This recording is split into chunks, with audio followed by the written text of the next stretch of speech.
Olá para vocês, como é que vão todos? Eu sou Rodney Brocanelli do site Rádio Amantes e já deixando aqui o convite para que todo mundo acesse radioamantes.com e também do canal Feras do Rádio aqui no YouTube, um canal que traz muita informação, muita memória do rádio. Então, um veículo acaba sendo complementar do outro, né? Então, quando não tem atualização lá no Rádio Amantes, tem aqui no Feras do Rádio. Então, eu peço a vocês que todos fiquem ligados e com relação ao canal aqui do YouTube, curta, compartilhe, ative o sininho. Então, eu quero que vocês, por gentileza, façam tudo isso para que esse canal continue crescendo, continue se estabelecendo aí, tá? Claro, eu não tenho intenção de ser um dos top YouTubers aqui do Brasil, mas eu gostaria muito de ter a atenção de vocês. O assunto que eu quero falar hoje foi baseado numa mensagem que eu recebi aqui do nosso grande considerado Luiz Wagner Machado. Ele me deixou essa mensagem no Facebook, sobre um informativo institucional sobre o rádio,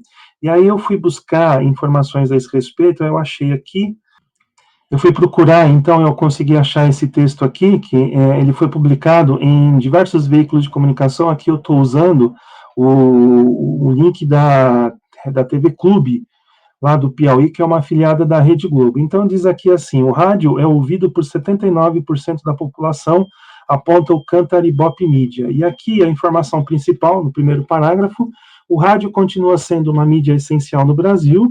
De acordo com a pesquisa Inside Audio 2024, realizada pela Cantar Ibope Mídia, o rádio e o áudio como um todo atingem todas as regiões do país, com o rádio sendo ouvido por 79% da população brasileira e os brasileiros dedicando em média 3 horas e 55 minutos diários ao consumo do meio. Então são números muito expressivos, quase 4 horas que o brasileiro se dedica ao consumo do rádio, e também quase 80% aí da população. São números bastante expressivos, e volta e meia a gente vê essas pautas positivas sendo divulgadas, não apenas pelos próprios sites das empresas de comunicação, mas a gente vê isso em Instagram, Facebook, grupos de radialistas, né, porque todo mundo aí quer divulgar, quer tentar incrementar aí as coisas, especialmente no que diz respeito à publicidade no meio rádio. Então, infelizmente, o rádio hoje, vamos dizer que ele é o primo pobre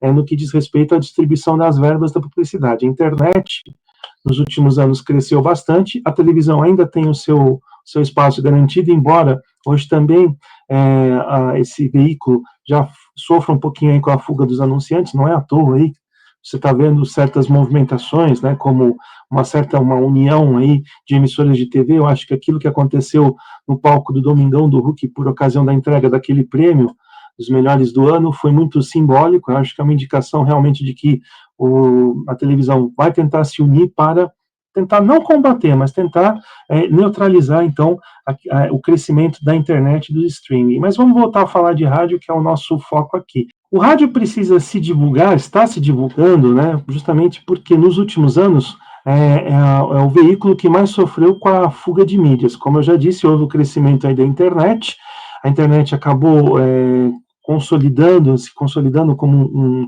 um veículo de divulgação de anúncios, né? No começo não foi assim. Eu lembro que na época que a gente fazia web rádio, que eu fazia web rádio, a Prêmio Esportes, a gente sofria bastante com isso, que a gente imaginava que ninguém ligava para a internet. Hoje em dia não. Hoje em dia, especialmente com a questão dos influenciadores, as verbas acabam então sendo destinadas a esse veículo diretamente aos influenciadores, ou então por intermédio de agências aí de conteúdo, mas a intenção é que o rádio acaba sempre ficando para trás. Por essas e outras é que, infelizmente, a gente ouve tantas informações tristes, especialmente nessa época de final de ano, de demissões. Aqui mesmo, nesse canal e no blog, eu já falei aí de algumas, e de fechamentos de rádios, né? Então, agora, outro dia, eu dei também aqui, tá publicado em outros veículos, que a Rádio Paradiso do Rio de Janeiro, então, vai deixar o Dial Carioca. Inclusive vai entrar agora uma programação religiosa tocada por uma igreja. As informações que foram publicadas aí pelo site Audiência Carioca dão conta de que é uma igreja adventista. E aí, de novo, cabe a pergunta: mas o que esse pessoal quer com o rádio, se de repente o YouTube é um veículo muito mais barato e que tem um alcance muito maior? Mas, de qualquer forma, essas são dúvidas para pensar na cama, como diria o Joemir. E agora, para pensar na cama... Tudo isso nada mais é reflexo do que a fuga dos anunciantes do rádio. E isso quem está dizendo não sou eu, tá? Quem diz são pessoas que têm um passado, seja de gestão, seja de microfone no rádio. Então, por exemplo, eu vou destacar aqui 2 exemplos. Um deles é do Nando Gross, que numa entrevista ao podcast dos dois, ele falou que agora não existe mais, que ultimamente não existe mais aquele anunciante de R$ 100.000. Um anunciante de R$ 100.000 certamente já ajudava a pagar grandes despesas.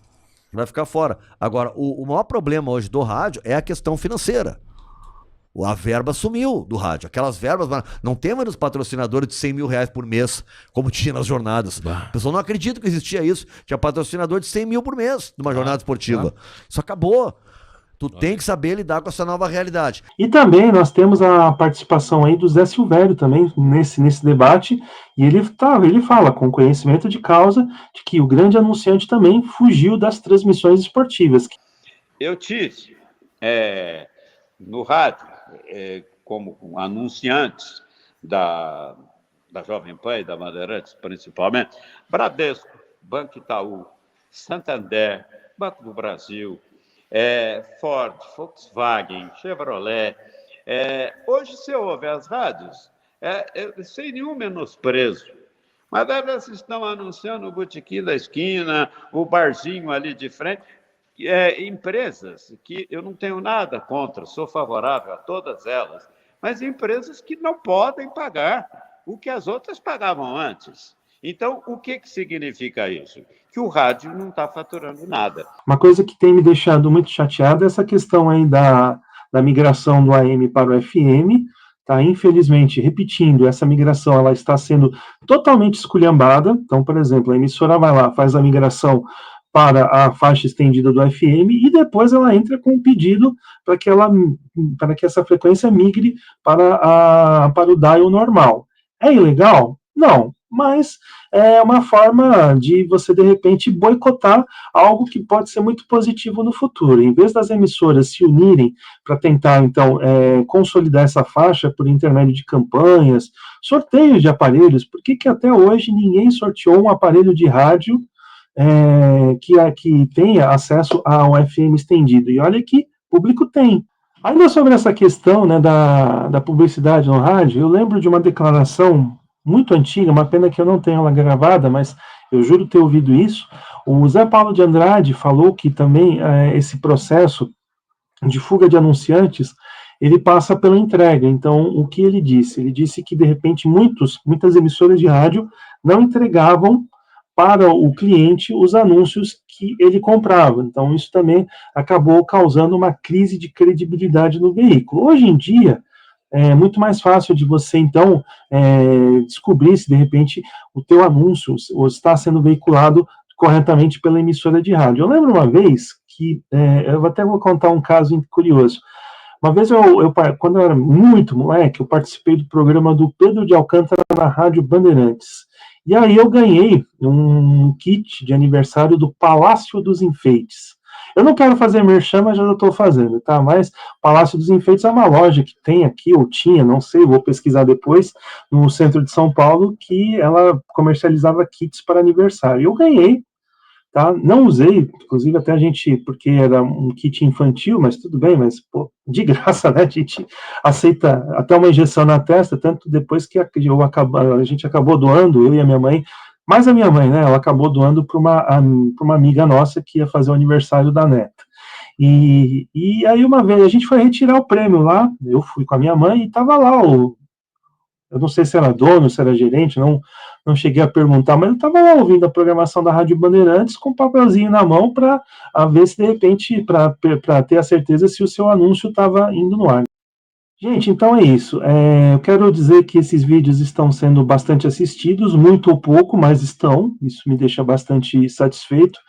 Para o ano que chega, vou continuar a fazer esses vídeos, tá? Então, sempre que tiver uma notícia, uma informação, sempre que tiver alguma coisa de última mão, de primeira mão, a gente vai colocar aqui no ar, e, claro, sem abandonar o blog. Então, como eu digo, são veículos complementares. Então, repetindo, não deixe de acessar o radioamantes.com e também não deixe de se inscrever aqui no Feras do Rádio. É isso, um grande abraço e até a próxima.